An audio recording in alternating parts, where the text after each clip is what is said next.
হাতের উপর যদি মশা পড়ে আস্তে করে এই হাত টেনে বের করে,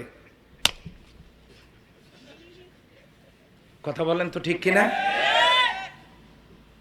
নিয়ত করার পর অজুখানায় ঘড়ি ছাড়িয়ে এসছে, এখন বলতেছে আল্লাহ নতুন ঘড়ি, মনে ছিল না নামাজে দাঁড়াইছি, দয়া করে ঘড়িটা পাহারা দিও।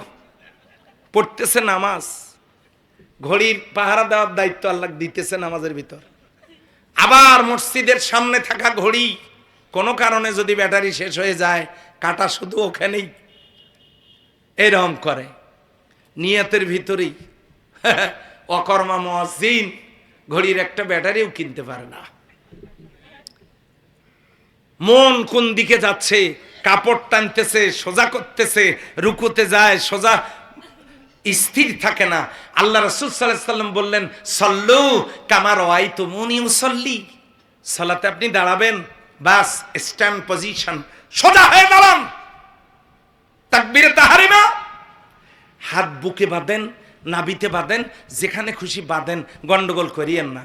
কেন হুজুর গন্ডগোল করব না? হাত বাঁধা নিয়ে যদি গন্ডগোল করেন তাহলে বলেন তো যার হাত নাই, কথা বলে না কেন? যার হাত নাই সে কোথায় বাঁধবে? হাত নিয়ে গন্ডগোল করেন না, কোথায় বাঁধে বাঁধুক, বুকে বাঁধা জায়েজ আছে, বাঁধেন। নাভিতে বাঁধা জায়েজ আছে, বাঁধেন। বাঁধবেন না, ছেড়ে দেন, জায়েজ আছে। ইমাম মালিক রাহমাতুল্লাহ আলাইহির অনুসারীরা কোনো দিনই তারা হাত বাঁধে না।